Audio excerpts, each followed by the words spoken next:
Depuis 2007 à l'université de Dakar. Et c'est juste pour dire que quand Moussa Ning obtenait son BFM, moi j'étais déjà en année de maîtrise en philosophie. Et quand il obtenait son bac pour venir à l'université, j'ai terminé ma formation professionnelle pour prendre service en octobre 2010. Cela veut dire quoi? Cela veut dire que toutes les puissances montantes convergent. Monsieur le maire de Ngoundiane, donc monsieur le ministre conseiller, monsieur Saoussen, que j'ai eu à rencontrer lors du forum de Thiès. Donc, monsieur, je ne peux pas aussi ne pas citer toute la population de Ngoundiane, parce que déjà le roman m'a transporté à Ngoundiane. Moi, je suis de Ndondol, dans le département de Bambey. Donc, et naturellement, Ndondol et Ngoundiane ont pratiquement les mêmes réalités. Je vais saluer mes amis ici présents, Omar Apomendi qui est là, donc Hassan Diaw qui est là aussi. Mon cher ami Oubidra Messila, ce n'est pas la peine de vous mettre tout à fait derrière, je vous ai déjà vu à l'entrée. Donc, monsieur Ahmada, que j'ai connu à travers les réseaux sociaux jusque-là, et aussi Enhaj Omar Massali, je pense que Oubidra Messila, c'est un ami commun à nous. Je salue tout le monde, vraiment je suis très content, je suis très heureux d'être là cet après-midi. Monsieur Moussa Ning, donc vous voyez, on s'est connus juste il y a de cela quelques mois et je me dis que je me suis posé la question de savoir pourquoi il m'a choisi pour présenter ce roman-là alors qu'on venait juste de se connaître. Mais peut-être lui il le sait, mais moi je ne le sais pas encore. Alors, je vais lire ma communication si vous me le permettrez. Je voudrais m'adresser à vous à hauteur d'homme. Je voudrais m'adresser à vous avec ce que j'ai de plus sincère, c'est-à-dire le cœur. Oui, mon cœur, car l'esprit peut être tordu, mais le cœur est toujours sincère. C'est pourquoi je ne vais pas puiser dans mes idées, je ne vais pas puiser mes idées dans mon esprit, mais plutôt dans mon cœur qui se trouve être la pompe de mon sang. Ce sang sacré dans lequel j'ai trempé ma plume pour vous sortir les mots que je suis en train de vous lire ce soir. Dans ce sillage, j'estime que quand on écrit, il faut écrire avec le cœur, car c'est l'esprit qui réfléchit, mais c'est le cœur qui sent. Or, l'écriture est le récit de l'expérience des choses vécues, ressenties. Quand on écrit, il faut écrire avec le sang. C'est le sang qui irrigue notre corps. C'est parce que le sang circule dans notre corps que nous ressentons. Le cœur est le siège des idées. Mesdames et messieurs, c'est avec la plus grande sincérité que je voudrais présenter ce livre de mon frère et ami Moussa Ning, intitulé La fabuleuse Odyssée de Diomaye. Pour répondre à l'honneur qu'il m'a fait, je suis sûr et certain qu'il ne manque pas dans cette assemblée des amis et ou collègues de l'auteur plus aguerris que moi pour s'acquitter de cette tâche. Honorables invités, ne vous attendez pas à ce que je vous raconte l'histoire contenue dans ce livre. Je ne suis pas là pour retracer le périple de Diomaye. Moussa Ning l'a déjà très bien fait, lui dont l'imagination féconde a donné ce récit.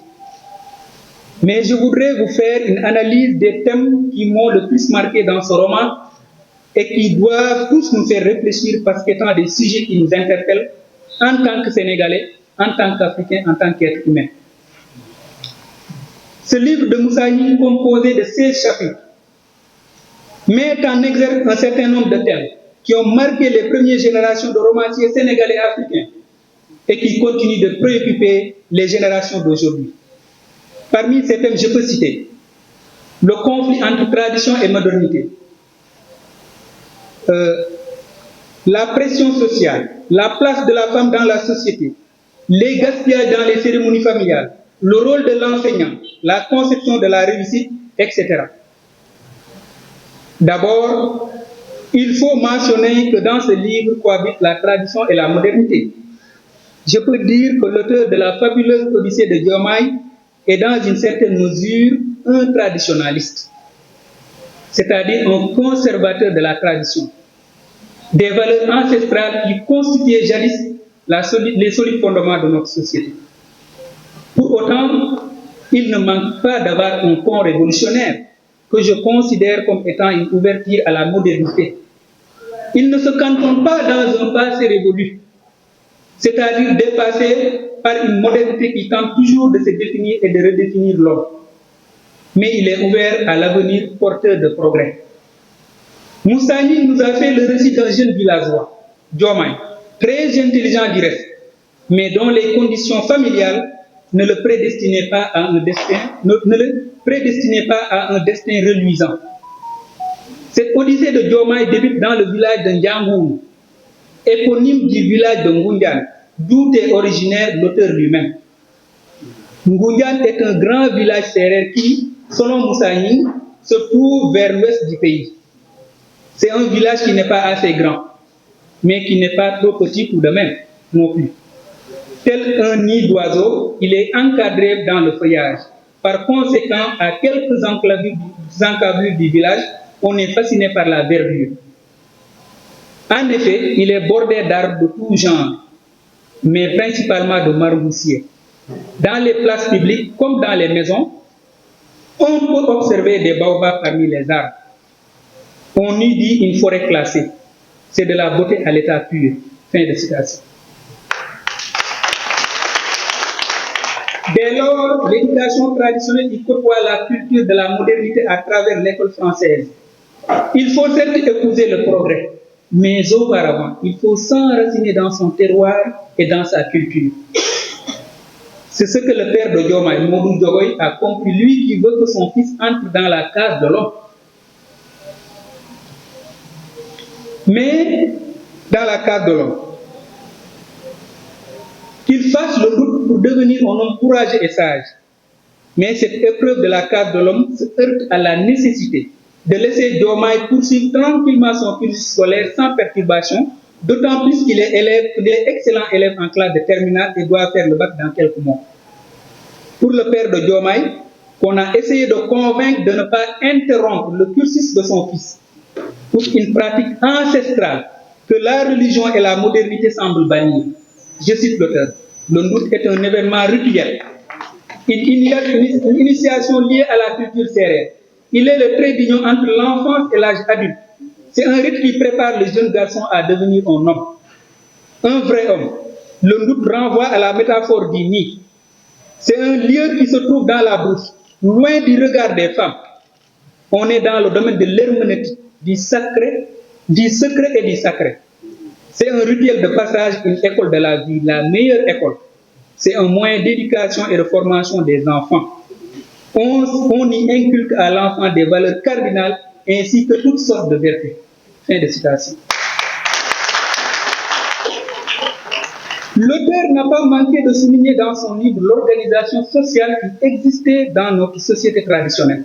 Surtout le rôle dévolu à l'homme et celui que doit jouer la femme. Pour Moussani, chez les hommes, c'est la sagesse, la grandeur et la responsabilité qui sont de mise. On parle doucement, on ne sourit qu'à chaque fois que l'occasion se présente. L'homme ne doit guère passer tout son temps à rire, dit-on. Sinon, il est considéré comme une femme. Même si les femmes ne passent pas tout le temps à rire. Quant aux femmes, elles doivent être soumises à leurs époux. Les difficiles conditions de la femme dans notre société sont liées à la posture que celle-ci doit avoir dans la relation conjugale. Elle doit être une machine à tout faire, à tout accepter pour avoir des enfants bénis. La bénédiction de la progéniture de la femme a pour fondement la patience et l'endurance, basées sur des souffrances interminables qui clouent cette âme sœur, pourtant moteur de toute société, au plus bas de l'échelle sociale, avec de maigres chances d'épanouissement. Mais, et je cite encore l'auteur, ce qui est même étonnant dans tout ça, écrit l'auteur, c'est que la femme se plaît dans ses conditions d'existence. Elle s'assujettit à son époux. Son seul salut se trouve dans le bonheur de son mari. Elle est une femme soumise sans réserve. La femme prend son époux pour un saint dont il faut satisfaire les besoins. Et cela, chaque femme doit le savoir et le pratiquer comme les sourates de la prière. Fin de citation. Moussani poursuit sa réflexion pour démontrer que, je le cite encore, la femme est reléguée au second plan, au foyer. Il suffit juste d'assurer les tâches domestiques, sans faille, d'enfanter tous les 2 ans et de se mettre exclusivement au service de son mari. Fin de citation. Ce n'est pas moi qui l'ai dit, le docteur est là. Pour autant, Moussa Ning milite en faveur. Pour autant, Moussa Ning milite en faveur d'un meilleur positionnement de la femme dans la société. Il magnifie sa grandeur et sa beauté, mais aussi vante ses mérites. La femme a beaucoup de mérites que la société ne lui reconnaît pas toujours. C'est en ce sens que je suis particulièrement séduit par ces propos élogieux de l'auteur en l'honneur de la femme que je voudrais partager avec vous. Moussa Ning nous dit encore, par-dessus tout, je le cite, par-dessus tout, il faudra reconnaître le mérite de la femme. Au-delà de son rôle de mère protectrice, elle se singularise par sa bravure et son courage. Dès les premiers chants du coq, elle a déjà pris congé de son lit pour les besoins des tâches ménagères. On allait dire aujourd'hui, dès les premiers chants du coq, elle a déjà pris son portable pour se connecter. Il lui faut chercher de l'eau, balayer la cour de la maison avant de préparer le petit déjeuner pour la famille. Tout avant le réveil des autres. Gardienne du foyer, elle n'attend rien de son époux. Néanmoins, elle ne rechigne jamais. Disposée et disponible. Docile et habile, elle est un jardin de vertu qui ne veut point défaillir et faillir à sa mission. C'est pourquoi leur époux les aime beaucoup et les chérissent énormément comme moi. N'est-ce pas là, chère assistance, un hymne à la femme, mère protectrice, sève nourricière de l'humanité selon les propos de l'auteur. L'Odyssée de Diomaye a permis aussi de mettre en exergue les multiples gaspillages lors des cérémonies familiales. En effet, nous sommes dans une société du paraître, de l'apparence, du voyez-moi, et dans ce qu'on appelle aujourd'hui le buzz. Chacun veut prouver au reste de la société qu'il fait partie des nôtres. Ce que nous épargnons durant de dures années de labeur est bazardé en une soirée de cérémonie familiale, où l'opulence côtoie l'insensé et le néfaste lors de fêtes qui seront suivies de dettes, de carences de l'essentiel et de lamentation. Ainsi s'exclame l'auteur que je cite encore. Ah, les cérémonies familiales! Quelle épine aux pieds des habitants de la contrée! Le comble est que c'est une zone où la population vit une misère ineffable à cause de la pauvreté. Les parents n'arrivent point, ou du moins arrivent difficilement à joindre les deux bouts. En effet, les mariages, les baptêmes, les deuils, entre autres, demeurent des moments choisis par les gens féminines, surtout pour se faire voir et montrer aux autres qu'elles ne sont pas n'importe qui. Bijoux en or, tissus de classe, téléphones portables sont étalés aux yeux de tous avec fierté. C'est le fameux défanté en marche. Ce sont plusieurs millions dépensés par des pauvres endettés jusqu'à la moelle des os. Absurde. Fin de citation.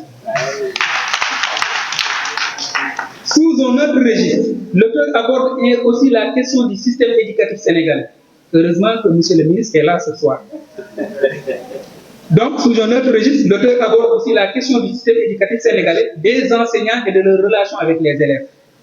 Il n'a pas manqué de souligner les problèmes qui gangrènent l'école sénégalaise, qui jadis était un creuset de valeurs telles que, et je le cite encore, le culte du travail, le sens du patriotisme, le respect mutuel, la discipline, l'honnêteté, entre autres. Fin de citation. Ainsi, de nos jours, ce qu'il faut constater, et c'est l'auteur que je cite encore, pour le regretter selon Moussa Ning, prof de lettres moderne, est que l'indiscipline en milieu scolaire a atteint des proportions inquiétantes, qu'alarmantes. L'espace scolaire est devenu un terreau fertile à toutes sortes de démences. Les enseignants ne sont plus en sécurité, alors que nous sommes à moins de 15 jours des ouvertures. Ils sont victimes le plus souvent d'agressions morales, comme physiques, souvent menacés ou vexés, ils sont vulnérables. Fin de citation. Selon l'auteur de la fabuleuse Odyssée de Diomaye, c'est l'éducation de base des élèves qu'on doit indexer. Celle-ci est défaillante à cause de la démission des parents, secoués par la conjoncture difficile et la course à l'accumulation économique, financière et matérielle. Bref, obnubilés par la réussite sociale, les parents n'ont plus le temps matériel à consacrer à leurs enfants. Ces derniers sont devenus de nos jours, à l'ère de la famille nucléaire, ce que j'appelle des enfants orphelins aux parents vivants. En réalité, nos enfants sont orphelins de nous. Tout cela fait que, et je cite encore l'auteur, les élèves d'aujourd'hui excellent dans l'insubordination caractérisée, faute d'éducation de base, ils sont au centre de tous les problèmes de l'école. Ils ne vouent aucun respect ni à leurs camarades, ni aux enseignants, non encore moins à l'administration.